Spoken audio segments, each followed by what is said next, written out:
Good morning. I'm Amira Schiff, the Director of the Conflict Management, Resolution and Negotiation Program at Bar-Ilan University, and it is my honor and pleasure to serve as the chair of this morning's session on Rabbi Sachs and his biblical parshanut. We have a fantastic lineup of experts who will be sharing their unique perspectives and insights on this important and thought-provoking topic. I would like to ask you just to hold any questions or comments until the end of this session so that we may allow the speakers the opportunity to fully present their research. So now, without further ado, let's begin. I am excited to introduce our first speaker, Ms. Jessica Sachs. Ms. Sachs is senior translator at Koren Publishers, Jerusalem. She has been involved in all Rabbi Sachs translation projects with Koren, most recently leading translation team for the Koren Magerman Tanakh. She is now working on preparing Rabbi Sachs' Chumash commentary for publication. Ms. Sachs will speak about the dignity of diction, the translation work of Rabbi Sachs. Ms. Sachs, please. Yes. Lower the mic. So, of course, the name of this conference is Jonathan Sachs, Rabbi, Professor, Lord, Translator. Somehow that last word got missed off the posters, and it hasn't received as much attention as his various other accolades and job titles. And what I'd like to do here is to argue to you that his translation work was really up there among his really important contributions to Jewish life, give you a sense of some of the principles behind his translation choices and why he chose to translate. And of course, when we talk about Rabbi Sachs' translation work, we're talking about his retranslation of the Victorian iconic UK authorized daily prayer book. He totally retranslated that in 2006, and that became the basis then for the Koren Sidurim and the whole cycle of Koren Machzorim and Haggadah. And in 2021, the Koren Magerman Tanakh came out, and that had his translation of the Chumash, and quite a varied team of translators translated Nach, each with their own style, but following the translation principles that he established, which was never a formal list of principles. It's something that developed in conversation, and I'll want to give you a sense of it through the text. And there's again, as is the tradition, there's a handout that hasn't been handed out, but it doesn't matter. Okay. Okay, so why a new translation? Why a new translation of all things of the Tanakh, the Chumash, which has been translated so many times? At Koren, we're asked that all the time, but for Rabbi Sachs, that's a more significant question because he was not a frustrated writer. He had many books of his own to write. So why did he give time to expressing someone else's ideas and thoughts, which is what translation is? I think I can give you a partial answer in his words. From a different context. This is from an introductory essay to the Rabbi Sachs Haggadah. But for Haggadah, translate in your minds, translation of the Torah, I think there are many things in common. Few texts have received more attention than the Haggadah. There are thousands of commentaries and more are published each year. Anyone who contemplates adding to this number must ask not, why is this night different, but why is this edition different? My answer is that I wrote this commentary because among all the many I have read, I could not find one that explained in their full richness and scope the fundamental themes of the Pesach story, the Jewish concept of a free society, the role of memory in shaping Jewish identity, and the unique connection that exists in Judaism between spirituality and society, giving rise to what I've called elsewhere the politics of hope. Nor could I find a Haggadah that told me in detail about the role of Pesach in shaping Jewish identity through the millennia or its influence on Western thought. Traditional commentaries are usually close readings of individual words and phrases rather than reflections on the meaning of the whole. That is a classic Jewish response, and I have not hesitated to do likewise. miss a bit, but it is the great themes, the overarching principles that are often neglected or taken for granted, and it is worth saying why. And now I'm going to butcher the next few pages into a couple of sentences. Essentially, what he says is that the Torah, the Haggadah, are not primarily about individual piety. They're about how to build a society which is compassionate and just and holy. And through the centuries of exile, Jews had very limited power to actually actualize that vision. Now we have significant influence in Israel, certainly also abroad, and it's time for us to take that step back again from the canvas and look at those overarching themes and ideas. And I would say that in the intervening years since he wrote that, the Torah has become a very major player in public life, certainly here. And the question of how we read that, whether as in a fundamentalist reading, we can clip out any given pasuk and stick it on a placard, or whether to understand the text, we have to step back from it and observe the shadow play of context and subtext, even though the shadows move as we move, whether those things are necessary parts of understanding the Torah is a very, very important question, and my fellow panelists will approach that as scholars, and I'm going to approach it now as a translator, that question. Now, this he speaks in the what I just read about the tension between the individual words and the book as a whole. Now, that's a tension that as translators we deal with on a daily basis. You can have a perfect translation from an individual word that conveys all the different meanings and all the connotations and so on of the Hebrew, and then stick it into your sentence and find that when you read the paragraph, it for some of many reasons, interrupts the reader's experience in a way that it didn't in the Hebrew. It's jarring to the whole. And then you have a dilemma, and you have to choose between the requirements of the word and your commitment to the word and your commitment to the whole. Now, that's a daily dilemma, and there's no single answer to it. But Jewish Bible translators, for good reason, have tended to privilege the word over the whole. And one of the reasons he alludes to, Rabbi Sachs alludes to here in the Haggadah, we are very, very attached to the words. Another reason is that we have a very strong oral tradition of translation. Jewish translation of liturgy, Tanakh, is highly unusual. Generally, if you get a translation of Bialik's poems in English, you don't have the Hebrew next to you.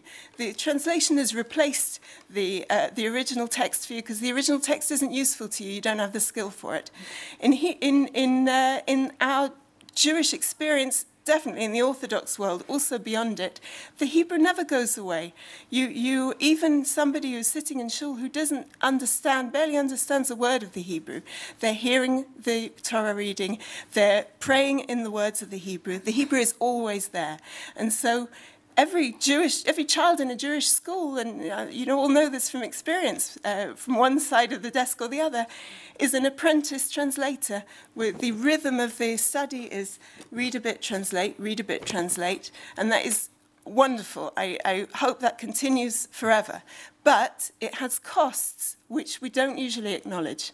One of the costs is that as a Jew, we rarely have the experience of simply reading the text, fluency in the text. That's a goal that we shoot towards, because in trying to teach people to be fluent in biblical Hebrew, and fluency in an ancient language is a very difficult concept. That's one cost. Another cost is that your average Jew in shul, using a translation because they need the translation to understand it, feels deficient, because the ideal is that he shouldn't need that translation. He's not taught to respect the written tradition of translation, and he's not taught to respect himself as a user of that translation. He is disabled because he needs it. And of course, that couldn't be further, I don't need to say it, from Rabbi Sachs's attitude to his congregation. So what I'm going to do now is a highly unusual act in Jewish life. I'm going to read to you, and I'm sorry it's not in front of you, I'm going to read to you a whole chapter in translation. This is Rabbi Sachs's translation of Shmot chapter 1, read in shul last week. And these are the names of the sons of Israel who came to Egypt with Yaakov, each with his household. Reuven, Shimon, Levi, and Yehuda, Yisachar, Zvulun, and Binyamin, Dan and Naphtali, Gad and Asher. The descendants of Yaakov were 70 in all, and Yosef was already in Egypt. Then Yosef died, and all his brothers, and all that generation. But the Israelites were fruitful and burgeoned. They multiplied and became exceptionally strong until the land was filled with them. Then a new king arose over Egypt who had not known Yosef. And he said to his people, "You see that the Israelite people are many and more powerful than we. Come, let us deal wisely with them in case they increase. And if war breaks out, they may join our enemies and fight against us and escape from the land." So they placed slave masters over the Israelites to oppress them with forced labor. They built supply cities for Pharaoh, Pithom and Ramses. But the more they were oppressed, the more they increased and spread, and the Egyptians came to dread the Israelites.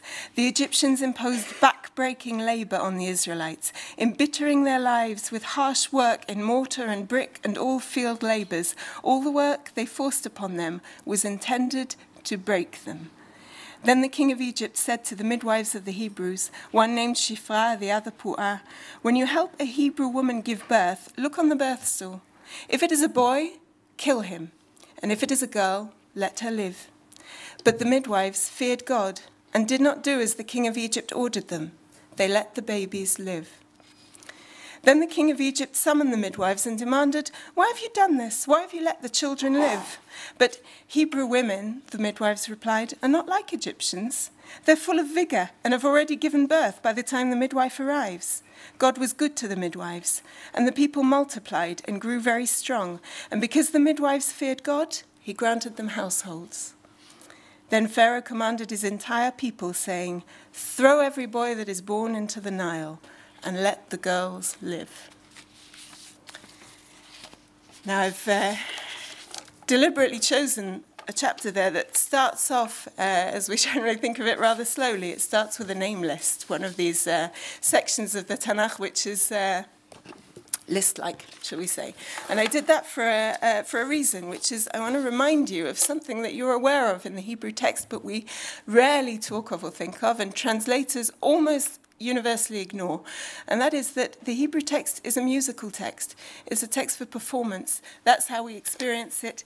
Although we don't think about it, our ears are attuned to it, to listen out for the Nachtan, the Sof Pasuk. The King James is also written for performance, and people are aware of that when they read it. It's written for performance in church. But other translations, and we're not going to go into comparison, you don't have it in front of you, but trust me, just open anyone when you get home, and you'll see that they privilege, as I've said, the meaning of the word, and the musicality of the text is not high on their priority list, if they're at all. And any Rabbi Sachs text, as we know, when we read it, we hear it in his voice. It's a text that you're allowed to get into and enjoy and experience on that aural level, as well as the as the meaning of the individual words. And I would have here done a comparison with the Art Scroll translation specifically, which for me represents the oral tradition of translation that I've spoken about. If you open any Art Scroll translation, you'll see that the entire translation is in italics. They want you to know as soon as you open the book that you shouldn't. The translation is not where you ought to be. The translation is a tool you can use if you need it, but don't make yourself at home there. That's not where it should be. It's a hyper-literal translation. The people, the children of Israel, are more numerous and stronger than me. Come, let us outsmart it, lest it becomes more numerous, and it may be. So here, you can't see it inside, but because the Hebrew uses the noun am, and then it goes on to use the singular masculine pronoun, lo, etc., that you would expect in Hebrew, doesn't jar on the ear at all. Well, they've taken that directly and translated the people and thereafter it, even though to an English-speaking ear it's very, very jarring and confusing to hear a group of people referred to as it. We're given the message as soon as we get in here, you cannot be left alone with this. You need the commentary below the line. Some people come to the text with a low self-confidence regarding it, and they're quite happy to have, a paternalistic translator taking them through it and constantly reminding them that they're not competent in it. But of course, Rabbi Sachs wanted his congregants to feel competent to enjoy this text just as he does in the Hebrew. And I'm going to move on to a question of interpretation and meaning. Again, I brought the JPS and the Art Scroll here to represent two poles of a certain spectrum in Jewish interpretation. The JPS, and we won't get into details, of course, but for JPS, the ideal interpretation of the text is what we would call the pshat. Essentially, the ideal interpretation would be what the original audience understood when they heard that text. That's the unattainable ideal that they shoot towards. Whereas the Art Scroll are not interested in that. For them, the ideal understanding of the text is how the medieval commentators understood it, and that they're perfectly happy with that. That's a certain spectrum in the Jewish world. Where does Rabbi Sachs sit on that spectrum? Now, I'll tell you that he's certainly closer to the JPS. If there's new research comes to light, shedding light on the text that, let's say, Rashbam didn't have in front of us, he would assume that had Rashbam had that, he would have been interested in it, he would have wanted it. It's very unusual that a rabbinic reading contradictory to what modern research has brought up will be used in interpretation. There are one or two very interesting exceptions. For instance, an eye for an eye, a tooth for a tooth. Rabbi Sachs was insistent that that should be as a response to Christian anti-Semitic interpretations of the entire Bible in light of, that was a locus of that particular brand of anti-Semitism which he felt resurging. So it was important to him to include the reception history, the Jewish reception history of that verse in the translation. Of course, footnoted, there's no intention to confuse anyone. But that's highly unusual. But I want to quickly look at a sort of intermediate example. And I'm looking at the word befarech, which is an easy word to understand, a difficult word to translate. Easy word to understand because it appears in several biblical contexts, always very clear from the context, that it means overly harsh treatment of a slave. So if you're just reading it, that's all you need to know if you're reading it in the Hebrew. If you're translating, you need a more precise definition of that word. Let's see what Rabbi Sachs does. Again, this is an unusual example, but it's illustrative. The Egyptians imposed back-breaking labor on the Israelites. All the work they forced upon them was intended to break them. Two slightly different plays on the word break, bringing in quite a broad stretch of meaning into that word. Now, where does he get that word break from? Very easy to unpick that. That's Rashi, that's Rashbam, Ibn Ezra. The medieval commentators use the word break. Where did they get it from? From Aramaic. In Aramaic, the cognate root has the sense of crushing or crumbling. Nuts, for instance. You can't, Art Scroll just translate the word as though it were Aramaic, crushing, and they make it work. But that's what Rashi had to work with, and that's what Rabbi Sachs is taking from. JPS reject that because they have something that Rashi didn't have, which is the Assyrian. And then in Assyrian, there's a cognate word with the sense of violence. So you translate ruthless, which is a very common way to translate that word now. Very kind of direct, simple translation of that word, which Rabbi Sachs is not contradictory to, but he's bringing in something extra. And so I'm going to read you a bit of as yet unpublished commentary on this. Both the previous verse and this end with the word befarech, meaning back-breaking labor, inhuman and dehumanizing work of a kind that would later be forbidden to be demanded by an Israelite of a slave among his own people. According to Egyptian documents of the period recently discovered, brick-making quotas issued by slave masters were only rarely reached. It seems, therefore, to have been a deliberate policy towards slaves and prisoners of war to set them work targets that were virtually impossible to achieve, a form of physical and mental torture that may be what the Torah is referring to here as cruel or backbreaking. So he's bringing in some context that he has found in very recent research. Interestingly, to show that, a slave master you know, when we imagine or enact as school children the Israelites, they have a slave master with a whip standing over him. Of course, we know that that is not an efficient way to run a slave workforce, and slave masters use psychological techniques for breaking in their slaves so that their slaves will be subordinate to them even when they're not standing over them with a whip. And this is the element that Rashi didn't have. He translated, Rashi could be translated almost directly as backbreaking, and Rabbi Sachs is bringing in a new element, psychological torture. Now, I say a new element, but if we go back to Midrash Rabbah, interestingly, the Midrash intuits almost exactly what Rabbi Sachs is bringing here. One of the Midrashic interpretations of the word befarech is that on the first day when the workers were fresh, they did a certain amount, and the Egyptians said, okay, what you've done today, you have to do every day, until they were driven to complete exhaustion. Very, very close to the Assyriological context that Rabbi Sachs is bringing.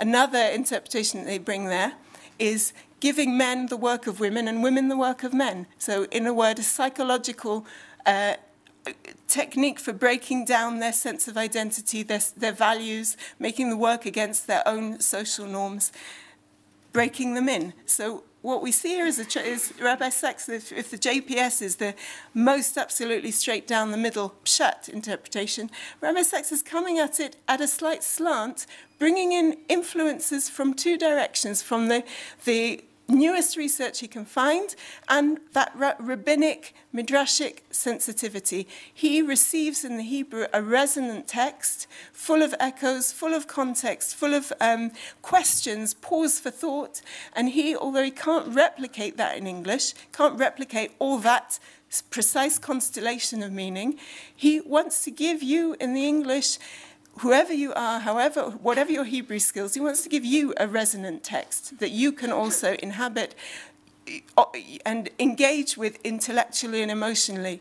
And there's another example here which I won't discuss, and I refer you that he wrote a whole Covenant and Conversation essay on the phrase ha-me'aldot ha-ivriot, is that Hebrew midwives or midwives to the Hebrews. And again, this is a very unusual instance where he went with a minority reading, and he did that because he wanted to open our ears to another thread in this tapestry of what's going on in this under this coercive regime in Egypt. And the last word that I will say, again, we won't go into, is another priority was to distinguish between the different genres and forms of the Tanakh. This, of course, came into its own in Nach, where you have all these different genres, and different translators were selected to translate those different types of books. But he, in the Chumash as well, he wanted there to be a distinction between prose and poetry. We've read prose now, so I'm just going to end with Bukat Kohanim in Rabbi Sachs's translation from Parashat Naso. May the Lord bless you and watch over you. May the Lord make his face shine upon you and be gracious to you. May the Lord raise his face towards you and grant you peace.